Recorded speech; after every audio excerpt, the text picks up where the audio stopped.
Olá, amigos e amigas, sejam muito bem-vindos a mais um programa podcast Mentes em Foco, a nossa dose semanal de sanidade mental. Como sempre, me acompanha aqui a princesa dos podcasts, a heroína dos podcasts brasileiros. Já fui diva, princesa. Rainha dos podcasts e agora a heroína dos podcasts brasileiros, Josiane Freitas. De heroína, não sei não, mas enfim. Vilã olá. não é. Olá, ouvintes, sejam muito bem-vindos. Estamos aqui para mais um episódio do Mentes em Foco. Muito obrigada. E aí, vamos bater um papo hoje no divã? Então, o Ricardo nos colocou no divã aqui hoje, né, o Ricardo Chaves? Ele trouxe o livro dele, novo lançamento, o Liderança no Divã. É isso. Você sentou a liderança no divã das empresas, então. Esse é o objetivo. Mas a gente tem encontrado bastante resistência e acho que é uma pauta para a gente conversar aqui também sobre isso. Legal, então vamos fazer essa terapia da liderança no nosso programa de hoje. Bora? Bora. E quem é o Ricardo? Olha, vou dizer assim, eu sou um homem abundante, valioso, que gosto de transbordar o meu conhecimento com alegria e procuro também estar sempre aberto para novas experiências de conhecimento. Gosto de me definir assim, para além dos papéis que a gente exerce aí no dia a dia na sociedade, porque também sou pai, também sou marido, também sou pai de cachorros e de gente, e como formação sou psicólogo, né? E no desafio de ser humano a cada dia. Eu gosto de me definir assim. Eu acho que é interessante, porque você usou... Eu uso exatamente essa frase. De formação, eu sou psicóloga, né? Porque o tempo foi passando, as coisas foram transformando. E aí nem falo muito sobre isso, mas quando eu falo de formação, eu sou psicóloga. Sim. Porque, olha que engraçado, você já traz uma coisa que é importantíssima. A gente confunde muito a nossa identidade com aquilo que a gente faz, né? E normalmente e culturalmente, a gente nem pergunta quem você é. A gente pergunta o que você faz. Ou quando alguém fala quem você é, a gente já começa respondendo, eu sou o Ricardo, e aí já fala da profissão, né? E eu entendo isso, porque a profissão, ela é o lugar de grande realização do ser humano. É o lugar da grande realização. A família eu entendo como uma estrutura importantíssima no processo de desenvolvimento da nossa psique, das nossas emoções, mas é no trabalho que a gente experimenta a nossa grande realização. Só que quando a gente se define só por aquilo que a gente faz, a gente também restringe quem a gente é, né? Exatamente. E me fala um pouquinho sobre o livro, como que é Liderança no Divã, o que te motivou a escrever esse livro? Olha, eu acho que foram algumas motivações. A primeira, eu exerço o cargo de liderança desde os 19 anos de idade. Com 19 anos fui promovido para um cargo de supervisão numa grande multinacional aqui no Brasil, e lá fiquei por 11 anos, uma grande escola, e sem saber exatamente o que era liderar, gestão, chefia, essa mistura de terminologias. Então toda essa bagagem, essa experiência foi alimentando um pouco do conhecimento. Eu fui acumulando um pouquinho desse conhecimento. Confesso que fui estudar a psicologia 2 anos antes de sair dessa empresa. Eu decidi ali que acho que o bichinho do comportamento humano me picou. Eu falei, eu quero entender sobre isso, ou pelo menos quero saber mais sobre isso, né?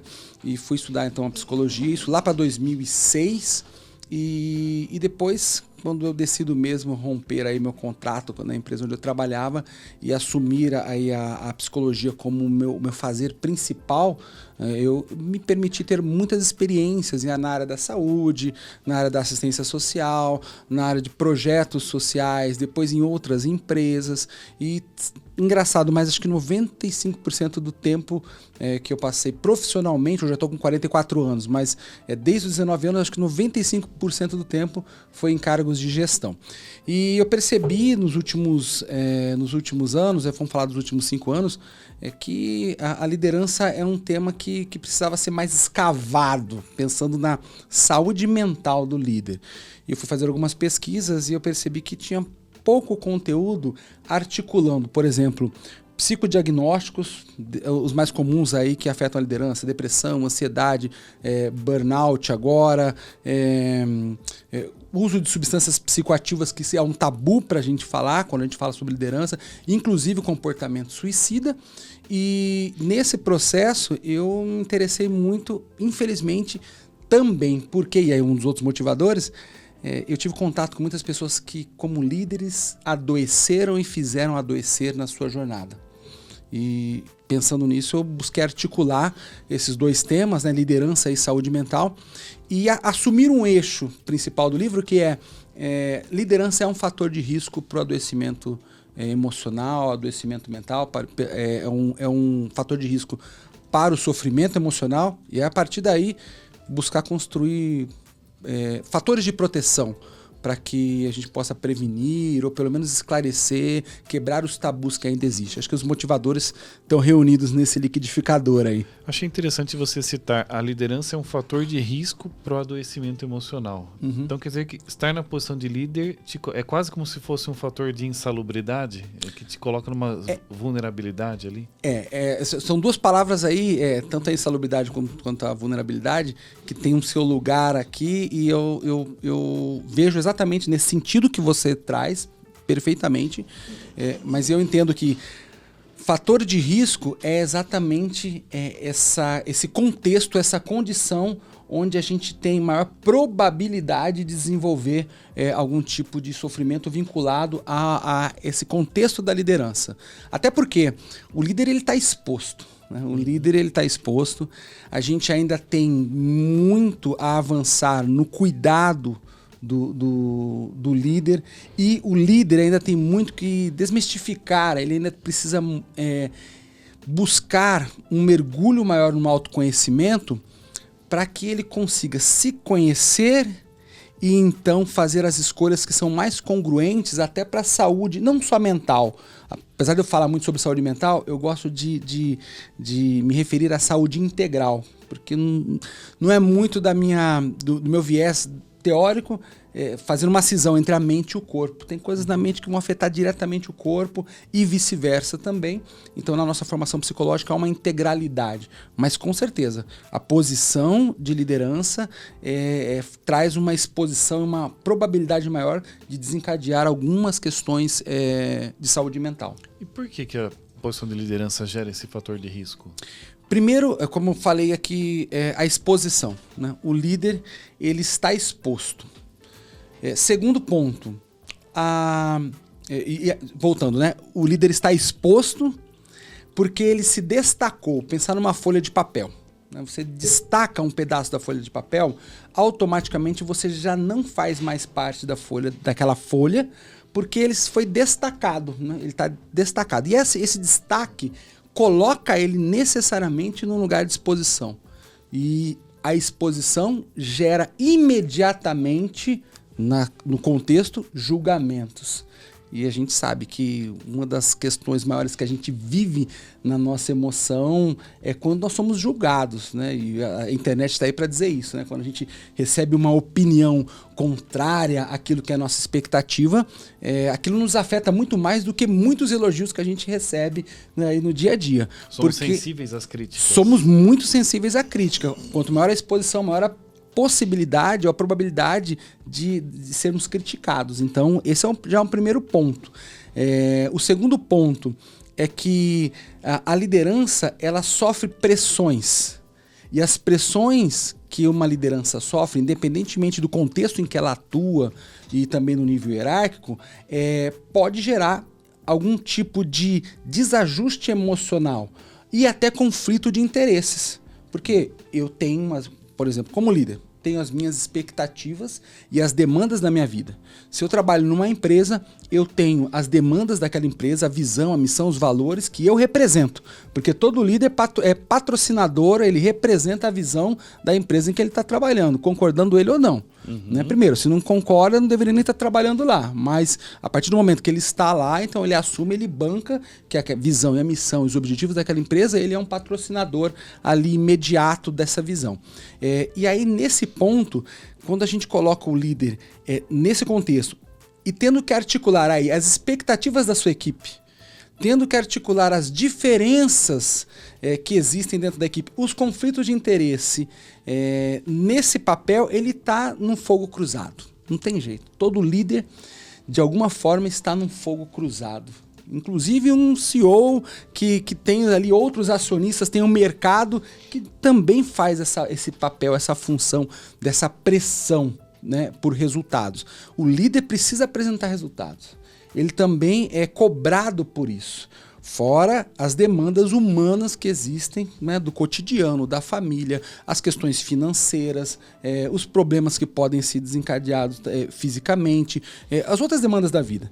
Então, eu penso que numa empresa, num cargo operacional, a gente terminou o trabalho, a gente passa o cartão, né, se é assim, coloca digital lá e vai embora e aguarda o próximo dia. A descompressão emocional é menor do que a descompressão emocional que um líder precisa quando ele vai para casa, por exemplo, quando ele tira férias, quando ele vai para o final de semana, porque essa presença mesmo não corporal, mas essa presença mental de ter que dar conta dos resultados de uma empresa faz com que o psicológico, faz com que a dinâmica psíquica do líder ela esteja mais exposta à ansiedade, mais exposta a alguns tipos de crise que podem desencadear o adoecimento mental ou o sofrimento emocional. Nos seus estudos, Ricardo, quais são as principais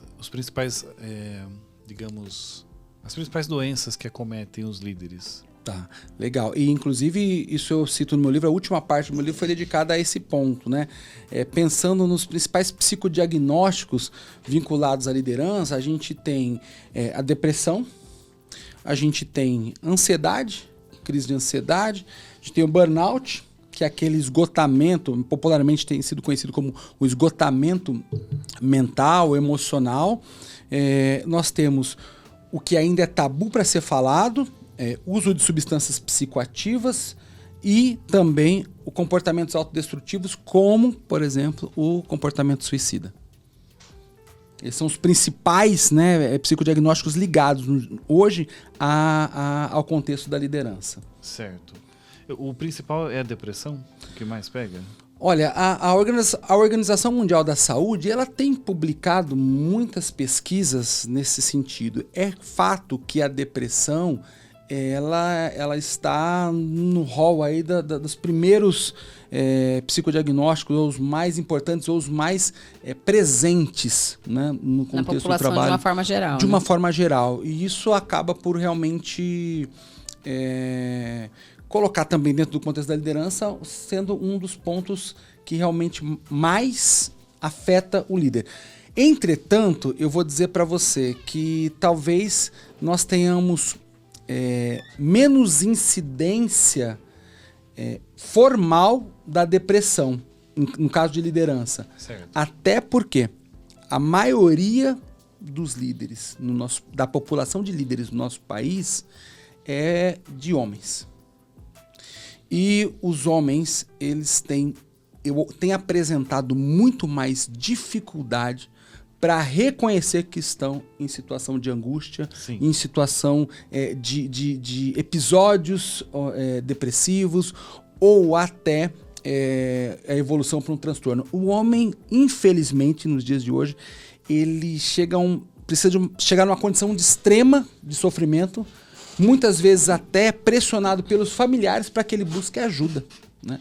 E aí, pensando nesse psicodiagnóstico, eu acho que a incidência maior, pelo menos pensando de uma forma explícita, é a incidência da ansiedade. Aí sim, crise de ansiedade, eu acho que tem uma prevalência um pouco maior, mas isso não, acho que está mascarado, porque acho que tem muitos líderes que têm episódios de depressão, pelo menos episódios, mas que não demonstram isso ou se fecham por conta do tabu, dos julgamentos que pode existir, né, pensando na saúde mental. E imagino porque na verdade o homem não chora, né?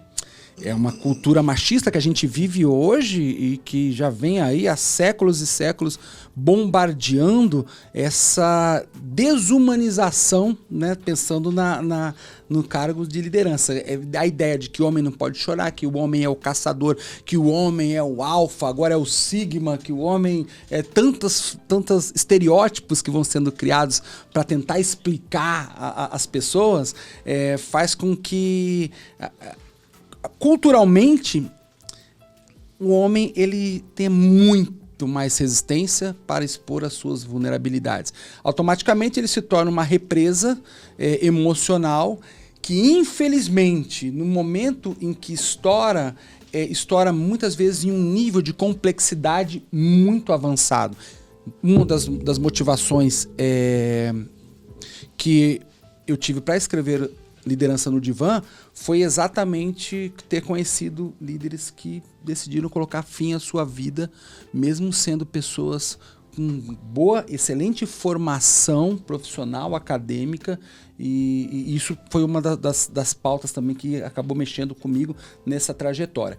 E, sendo muito honestamente com vocês aqui, eu acho que o estopim, pensando em motivação para escrever esse livro, foi quando eu me vi em uma situação de tamanha pressão, isso foi em 2018 para 2019, onde eu considerei, eu considerei, dirigindo o meu carro, colocar fim à minha própria vida. Naquele momento, por 2 vezes, acho que o que me sustentou aqui foi, naquele momento eu tive um flash das minhas filhas, né? E aquele flash fez com que naquele exato momento eu não fizesse uma besteira. E olha, já era psicólogo, já tinha muita experiência com tantas atuações e intervenções no caso de saúde mental, e nesse ponto eu vi o tamanho da nossa vulnerabilidade como seres humanos, né? E infelizmente o homem ele tem essa resistência, né? Mas não vou colocar só a culpa no masculino, no homem, porque eu acho que a gente também não tem nas empresas espaços de escuta especializado, não cria essa cultura de prevenção, de quebras de tabu mesmo relacionados à saúde mental. Então acho que isso é um desafio. Mas homem não chora, psicólogo não entra em depressão, exato, professor de educação física não fica gordo, cardiologista não infarta. Uhum. É sempre assim. Mas é interessante porque eu imagino que a posição do líder também, admitir que ele está com um problema deve ser difícil, porque coloca a posição dele, teoricamente, em uma certa vulnerabilidade num primeiro momento. Será que ele não vê isso como uma ameaça? Tipo, olha, eu vou admitir que eu não estou legal. Será que eu vou ser visto como alguém fraco para essa posição e, eventualmente, eu vou perder a minha posição por conta disso? Infelizmente, é exatamente isso. Você foi cirúrgico. A gente vive a cultura do líder como herói, né? E o herói ele tem que esconder suas fraquezas, ele tem que... porque senão o vilão ou o inimigo vai derrotá-lo, né? E a gente coloca o líder nesta condição e muitos líderes se colocam nesta condição de não poderem errar, de serem uma pessoa com alta performance, né? E quando a gente fala de alta performance, do que a maioria das pessoas estão falando? De foco no resultado, mas no resultado quantitativo. E aí eu digo assim, a questão hoje, quando eu penso em liderança de alta performance humanizada, eu tenho que pensar em alguns pontos importantes. Primeiro, da onde vem a ideia de alta performance? Onde surgiu a ideia de alta performance? Não foi no ambiente corporativo. A ideia de alta performance surgiu no esporte. O esporte de alta performance é sinônimo de saúde? Não. Você leva o seu corpo, pelo contrário, você leva o seu corpo para além do limite. Eu fui atleta, até os 19 anos fui atleta da Associação Atlética Ponte Preta. Eu joguei, cheguei até a fazer 2 jogos ali no profissional, mas eu vivi 10 anos na alta performance. Dos 11 anos, não lembro da minha adolescência, a não ser treinando e jogando. E tive problemas no pubis, eu tive que fazer infiltração com 18 anos de idade. Então, a alta performance, ela é linda para se ver nas Olimpíadas. Ela é linda para a gente ver na Copa do Mundo. É maravilhoso, a gente gosta da nossa cultura. Só que ela não é sinônimo de saúde. Não é. Tanto que um atleta, qual é o tempo de vida profissional de um atleta? 10 anos? Bem, né? Alguns aí conseguem mais, dependendo da modalidade. Aí a gente importa essa terminologia para dentro do ambiente corporativo. Vamos falar de alta performance. Eu não consigo não partir dessa ideia de que a ideia de alta performance com foco apenas no resultado não é uma ideia saudável. E é um resultado quantitativo. Eu penso que é possível, totalmente possível. E eu conheci muitos líderes de alta performance humanizados. É gente que não se importa apenas com o resultado no final do mês, no final do ano, mas é gente que se importa com quem ele está se tornando ao perseguir esses resultados. E com quem ele está, quem ele está fazendo crescer ao lado dele, enquanto ele persegue esses resultados. E, na minha ideia, um líder de alta performance humanizado é um líder que, de alguma maneira, é aquela pessoa que, ao lado de quem as pessoas crescem. E eu quero estar do lado de quem me faz maior. Eu quero estar do lado de quem me faz crescer, de quem faz me sentir com muito mais potencial do que eu acredito ser. Né? E essas pessoas marcaram a minha vida. E esses líderes marcaram a minha vida. Gente que apostou em mim quando nem eu mesmo apostava. E nesse processo, a gente escuta nos dias de hoje, né? Líderes precisam se tornar desnecessários, líderes excelentes precisam se tornar desnecessários. Eu fico pensando, poxa, como fica na cabeça de um líder se ele se tornar desnecessário, né? Porque ele fica pensando assim, poxa, se eu for desnecessário, eu vou ser mandado embora. Então eu vou segurar aqui tudo que eu posso. Necessário. Vou ser necessário. E aí eu não delego, aí eu me torno uma pessoa centralizadora. Por quê? Porque eu preciso ser necessário. Isso é uma questão de sobrevivência financeira, existencial. Quanto tempo que eu lutei e estudei para chegar no cargo que eu estou. Só que dentro da liderança de alta performance humanizada, o pensamento é um pouco mais ampliado. É assim, eu vou me tornar desnecessário fazendo as pessoas que estão ao meu lado crescerem. E um líder que tem uma mente como essa, ele sempre será necessário. Um líder que pensa em se tornar desnecessário fazendo as pessoas que estão ao lado dele crescerem, ele sempre será necessário. Porque melhoria contínua não é só em processos, em pessoas também. Sim, exatamente isso. Dentre esses estudos que você desenvolveu, existe uma estatística de qual, você já comentou quais as doenças que mais afetam a liderança, mas qual o percentual dos líderes hoje que vocês estimam que estejam doentes? 20%, 50%, 80%? É um risco muito grande eu tentar falar de maneira quantitativa para você. Eu não vou me arriscar, mas vou provocar pensando que todo líder passa momentos de grande angústia e solidão. Poucos admitem isso. O nível de resiliência de um líder diante das frustrações que ele vive ao longo da sua carreira vai depender mesmo do mapa mental que ele tem, da capacidade, experiência de se articular, mas assim, pensando friamente em um número, eu tenho certeza que praticamente 100% dos líderes, ao longo da sua jornada de liderança, vai ter pelo menos episódios vinculados a esses psicodiagnósticos, né? Seja de ansiedade, seja de depressão, mesmo que sejam episódios de curto prazo, eles passam por isso. A gente passa por isso, porque é inerente à função a gente ter que articular tantas demandas e ser responsável por tantos resultados em um curto espaço de tempo. Fico imaginando, né, um líder que tem que tomar uma decisão e que muitas vezes essa decisão pode influenciar a permanência ou não de colaboradores que têm suas famílias, né? E por mais que o episódio de demissão desvela no líder a angústia de ser líder. Porque por mais que você tenha dados para demitir, para desligar aquela pessoa, sempre é um momento extremamente constrangedor, porque você sabe que dentro daquela pessoa tem um projeto de vida, tem emoções, e de você não dorme à noite, você fala, cara, será que eu estou fazendo a coisa certa?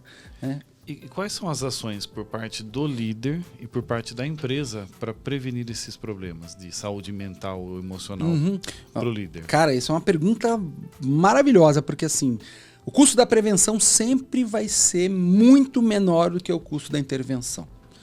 E eu acho que pensando a partir de um contexto corporativo, né, as empresas elas precisam buscar desenvolver os seus líderes antes de tentarem até impor uma cultura organizacional que preze minimamente pela saúde mental.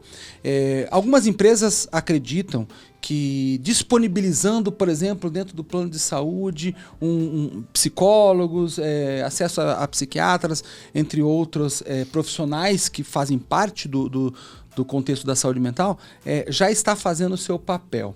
Eu digo que isso é o mínimo do mínimo, até porque existem muitos tabus anteriores que precisam ser tratados, né?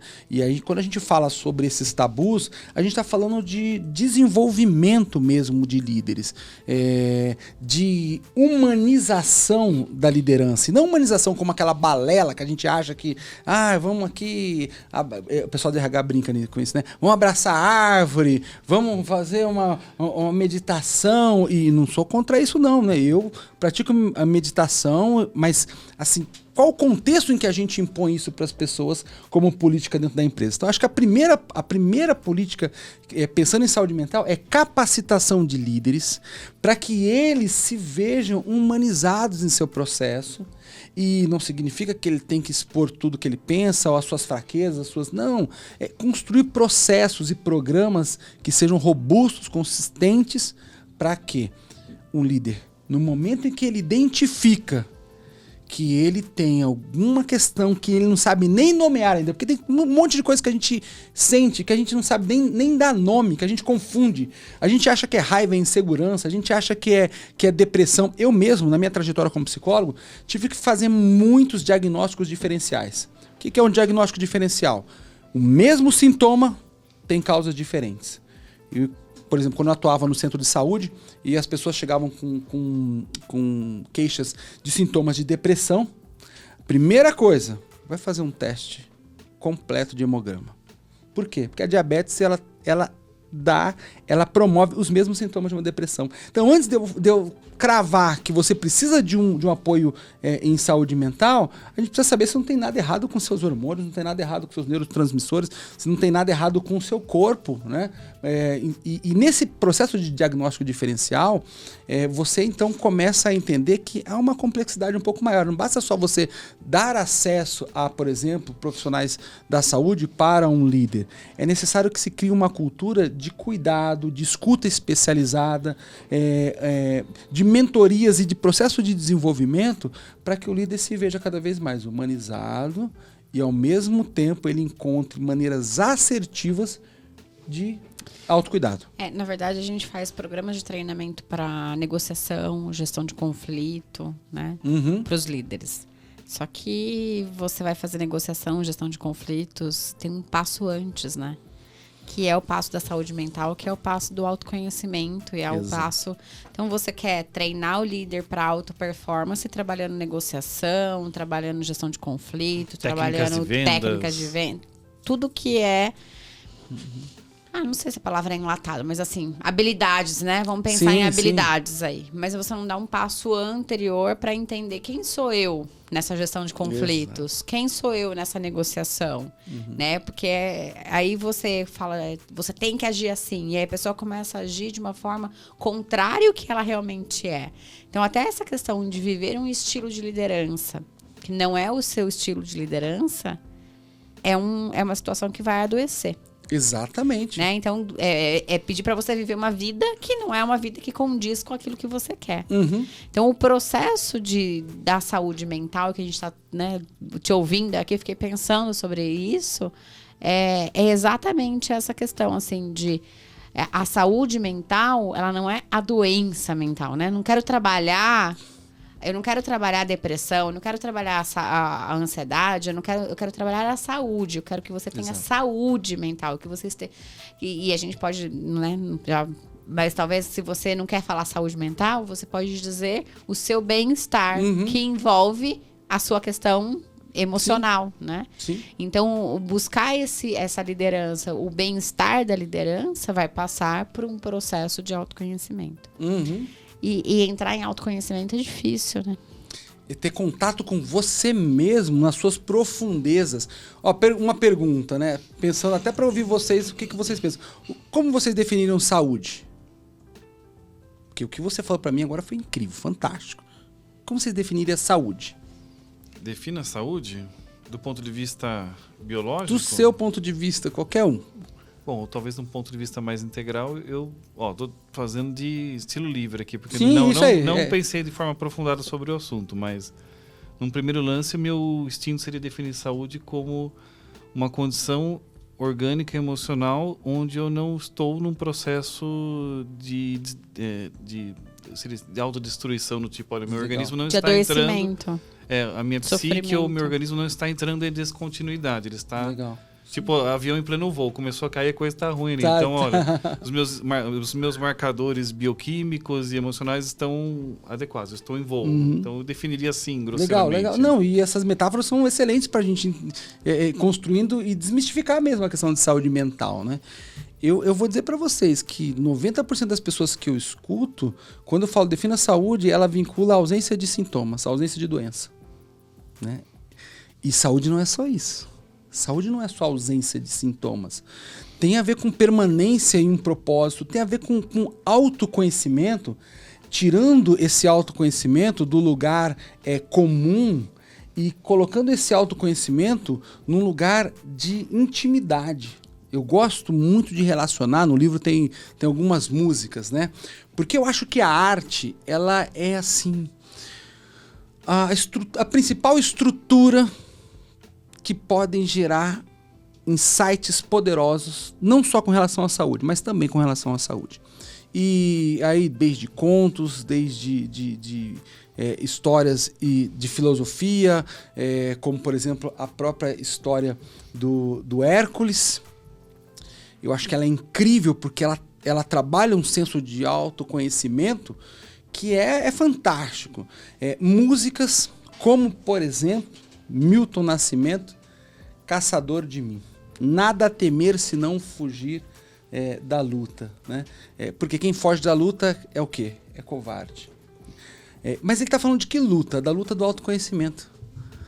Porque ele fala mergulhar em uma floresta, né, escura, densa. Se você pega a música inteira, Caçador de Mim, você vai ver a angústia que é este mergulho. Mas é só dentro dessa angústia que você realmente se descobre. Você descobre quem você é, você descobre os seus valores, você descobre se eu estou num cargo que realmente está congruente com as minhas aspirações, ou se só estou reproduzindo os desejos dos meus pais, ou que a cultura disse que, olha, para eu ter sucesso, ser uma pessoa de sucesso, eu tenho que ser um líder. Tá assim de gente, tá assim de líderes que não têm perfil para liderar, mas que foram promovidos porque eram excelentes técnicos ou operacionais nas suas posições, e foram promovidos e hoje não conseguem lidar bem com a posição, mas também não admitem. Por quê? Porque é fracassar. Dar um passo para trás para muitas pessoas ainda é fracassar. Para mim, dar um passo para trás, 2, 3, para enxergar melhor, é um mergulho no autoconhecimento. Eu tive que fazer isso comigo. Depois dos 35, 38 anos de idade, quando eu percebi, mas quem realmente eu sou? O que eu realmente quero deixar na minha vida? Quando eu chegar no dia lá, se eu tiver a oportunidade, né, de chegar no dia da minha morte, ou ali perto, olhar para trás, o que eu quero ter tido orgulho do que eu fiz? E aí eu percebi que uma das coisas que eu sou mais apaixonado por fazer é conhecer, construir e compartilhar conhecimento. E não importa quanto eu ganho, se é numa sala de aula, se é escrevendo um livro, se é estando aqui batendo um papo com vocês. E esse é o meu propósito de vida e eu vou alimentá-lo para me sentir feliz. Dinheiro é bom, quero sim, se essa é a pergunta, como diz o Mano Brown, mas a dona Arlete, a minha mãe, fez de mim um homem, né? Não alguém que vai negociar os meus valores por conta do dinheiro, simplesmente. Mas esse processo de autoconhecimento, ele é inesgotável. Sim.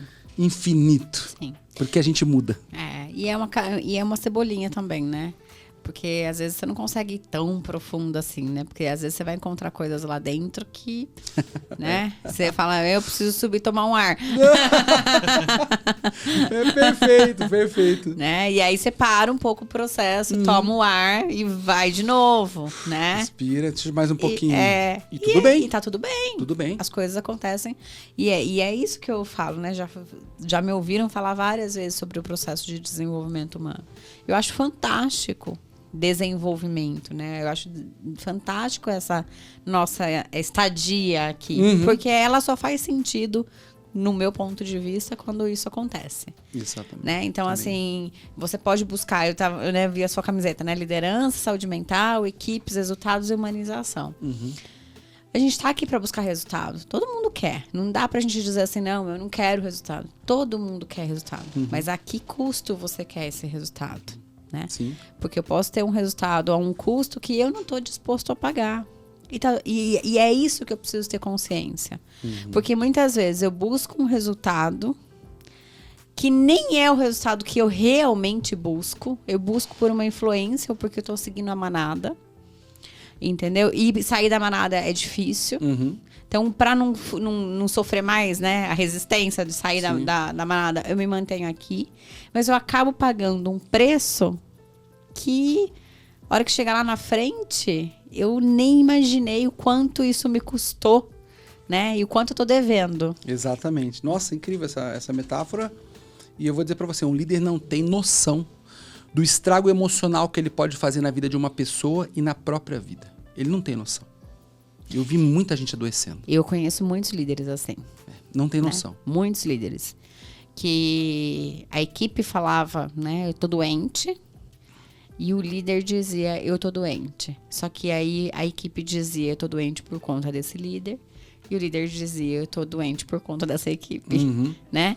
E provavelmente isso talvez realmente fosse verdade. Sim. Mas diante dos comportamentos que ambos estavam exercendo. Então, diante dessa responsabilidade, os dois tinham... As duas partes... Há uma corresponsabilidade. Só que vamos pensar também de maneira muito lúcida. O líder é o que tem a competência, ou deveria ter, para tomada de decisão. Sim. Então, se a equipe está fazendo com que ele adoeça, se a equipe não está entregando, se a equipe está com questões, é ele o grande articulador das diferenças. O líder contemporâneo é o líder que, até por conta da diversidade, a busca por equidade, por integralidade, esses princípios de humanização, o líder é aquele cara que tem que saber articular as diferenças e as expectativas em busca do resultado. Se ele está adoecendo por conta da equipe, então ele não tomou as decisões certas. E tudo bem, é um feedback para ele, só que a partir de agora você tem que tomar. Será que tem gente na equipe que precisa de ser desligada ou não? Será que você, como líder, nesse momento, não está congruente com essa posição ou com este lugar aonde você lidera? Mas se ele não reconhece isso, ele vai fazer adoecer. Ele vai deixar um rastro de sofrimento para trás. E eu conheço muitos líderes que alcançam muitos resultados, mas o custo disso emocional é alto. E você acha que tem a ver com maturidade? Sempre. Eu não falo sobre inteligência emocional. Porque, como você falou, a inteligência emocional, na minha leitura, desde o Daniel Goleman e os outros autores que vêm falando sobre isso, a gente está falando diretamente sobre soft skills, sobre competências. Mas vamos pensar assim. Desde que eu me conheço por gente, eu luto contra o peso, contra o excesso de peso, né? Eu sei o que eu tenho que fazer. Eu sei exatamente o que eu tenho que fazer para ter um corpo mais saudável. Mas eu não faço.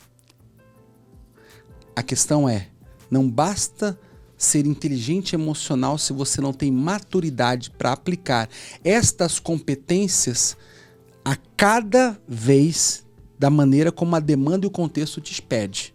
Então, a maturidade, no livro eu trago a síndrome do Peter Pan. Quem é o Peter Pan?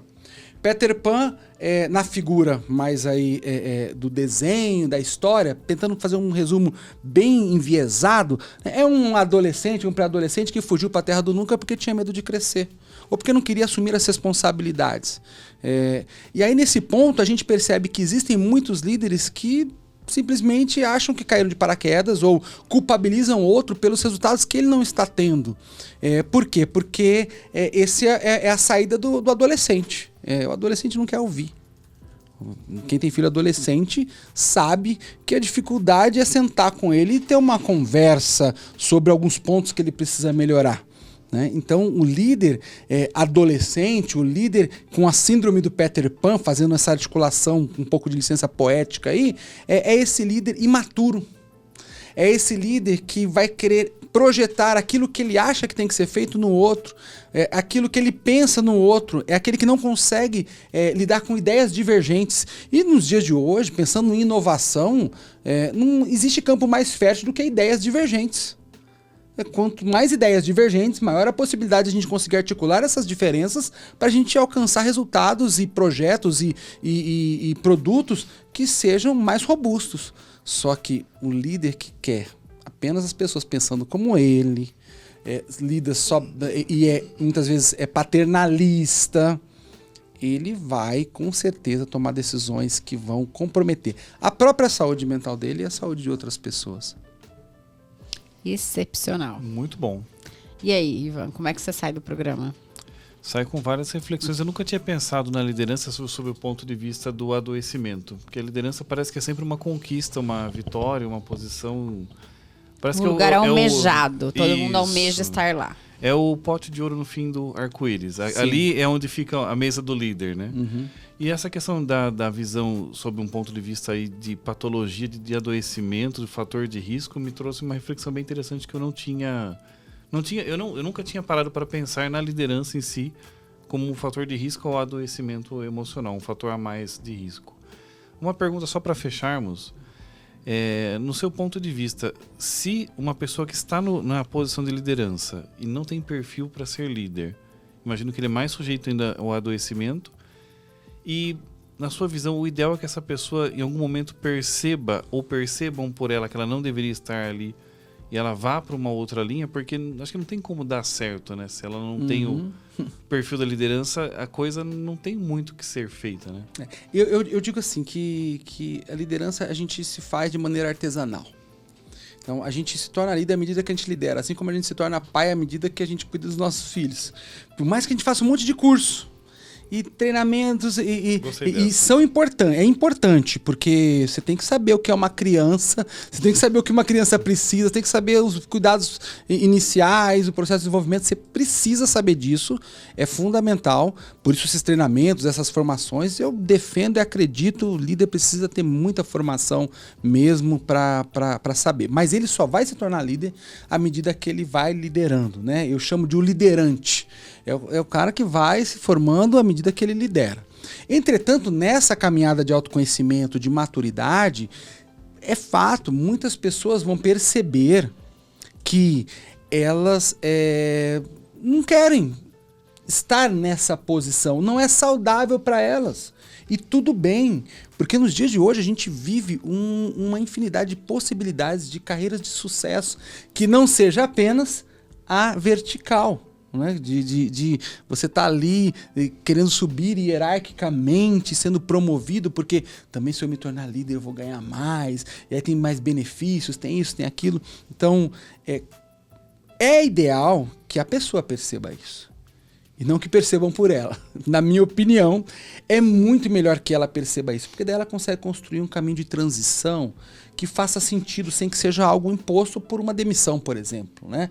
Até porque quando você se transforma num líder, você sai de um cargo técnico, operacional, de planejamento, sei lá, e você se torna líder de pessoas, dificilmente empresas conseguem retornar você com qualidade para a posição que você ocupava antes, né? Isso é muito difícil, até do ponto de vista psicológico. Realmente é uma frustração que a pessoa vivencia, o líder que o promoveu, entre tantas outras questões que estão envolvidas nisso, né? A empresa não poder financeiramente não pode recuar o salário dele, então tem todas essas implicações jurídicas aí. Mas é fato que é melhor que a pessoa perceba. E eu vou dizer para você, esse é o meu apelo aqui, pensando em liderança de alta performance humanizada. Todo líder tem que ser responsável pelo seu autodesenvolvimento. Ele não tem que esperar da empresa que a empresa ofereça para ele os cursos e tal. Eu sei que muitas empresas, universidade corporativa, fazem isso de maneira tão excelente. Mas muitos nem valorizam isso, para começar. Muitos nem valorizam. Até porque não estão preparados, às vezes, para receber determinadas informações. Determinadas informações ou até experiências mesmo de impacto. Sim. Ali. Agora, é fato que se ele vai trabalhar com pessoas, ele tem que entender de pessoas. Tá? Eu planejava aqui todo o software, tudo. Agora eu vou ser o líder da equipe que planeja os softwares. Eu entendo pra cacete de software. Com todo respeito, foda-se, cara. Se você vai ter que estudar sobre pessoas. Porque as pessoas não são algoritmos, pessoas são seres humanos com sonhos, expectativas, frustrações, emoções, fora as demandas que são diferentes de gênero, porque também você tem demandas diferentes, tem que saber lidar com isso, e esse é o ponto principal.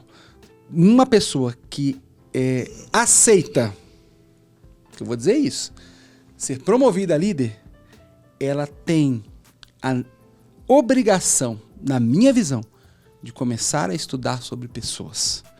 Por quê? Ninguém te amarra, te acorrenta para você se transformar num líder. Me colocaram aqui. Né? Você não está acorrentado, cara. Você não está.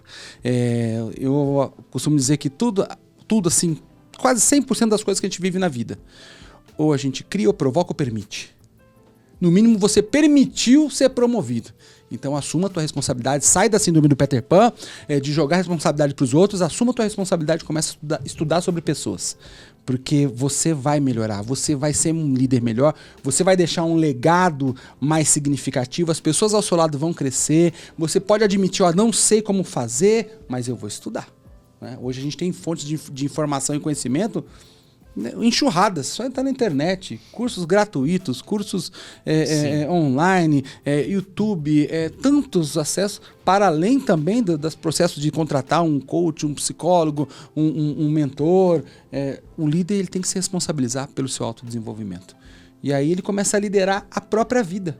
Um líder que não lidera a carreira vai liderar o quê? E a carreira dele não é necessariamente numa única organização. Então ele tem que ser capaz de levar essa carreira ao longo de várias, talvez, organizações. Né? Cara, aí você falou uma coisa importantíssima. Eu estava escutando uma rádio aí conceituada há um mês atrás. Ele falou assim, essa geração que está estudando hoje no ensino médio, no ensino fundamental, tem uma pesquisa que indica que eles vão mudar pelo menos 4 vezes de profissão durante a vida. Não está falando de empresa, de profissão. De profissão. Não sei se é exatamente isso, mas eu sei que eu mudei. E eu tenho 44 anos. Eu mudei de profissão pelo menos 3 vezes durante a minha carreira, dos 19 anos para cá. Então, eu tenho quase certeza que essa pesquisa ela é muito assertiva nesse ponto. E se ele estiver aberto a isso, a gente leva esse conhecimento e vai arrastando por onde a gente passar, porque é um legado próprio, né, que você está construindo. A carreira não é da empresa, ela é sua, né? Cara, eu vou dizer para você, porque a gente está encerrando, mas uma das frases aqui que eu coloquei no livro que eu achei que é de impacto é: carreira é projeto de vida, não sentença de morte. Então, faça o seu projeto, lidere a sua vida, pare de deixar os outros escolherem por você, porque se você se autoliderar, você já ajuda o mundo de uma maneira maravilhosa.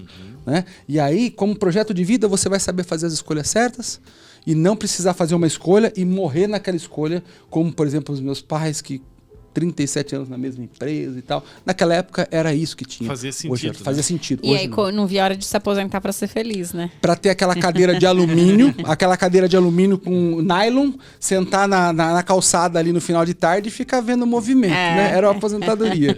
Isso com 55 anos de idade, mais ou menos. 50 e uma vez por mês vai pra praia e leva a cadeira. Leva a cadeira. É isso. Muito bom. E como é que os nossos ouvintes te encontram? Olha, nas redes sociais, gente, isso é até engraçado, né? Você tem que colocar o psi, de PSI, de psicólogo, ponto Ricardo Chaves. Por quê? Porque se você digitar Ricardo Chaves, cara, eu tenho um cara aí maravilhoso que eu gosto pra caramba. É um cantor baiano que canta aquela música: é o bicho, vou te devorar. É Ricardo Chaves? O cara chama Ricardo Chaves, cara. E ele pegou o domínio antes que você. Não, ele pegou tudo. A internet é dele, cara. Ricardo Chaves é dele. Então você tem que colocar se Ricardo Chaves, seja no Instagram, seja no Facebook. Por ali o pessoal me encontra. E o seu livro, onde eles encontram? O livro tá em venda na Amazon, né? Liderança no Divã, digitar lá, você vai encontrar. Pode mostrar aqui para o pessoal. Aqui, ó. Liderança no Divã, uma análise acolhedora, humanizada e prática sobre o desafio de liderar. E também na loja da DVS Editora.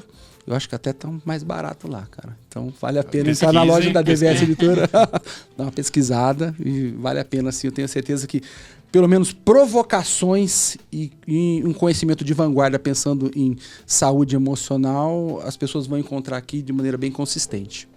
Muito obrigada, Ricardo. Foi muito bom bater o papo aí, né? E trouxe pra gente uma leitura, um olhar, uma ótica diferente da liderança, né? Sim. Pra mim foi completamente diferente. Muito obrigada, viu, pelo bate-papo. Obrigada, Ivan. Eu que agradeço, Jô. E até o nosso próximo episódio. E vocês Valeu, já pessoal. sabem, toda segunda-feira tem um Mentes em Foco novo pra vocês. Valeu.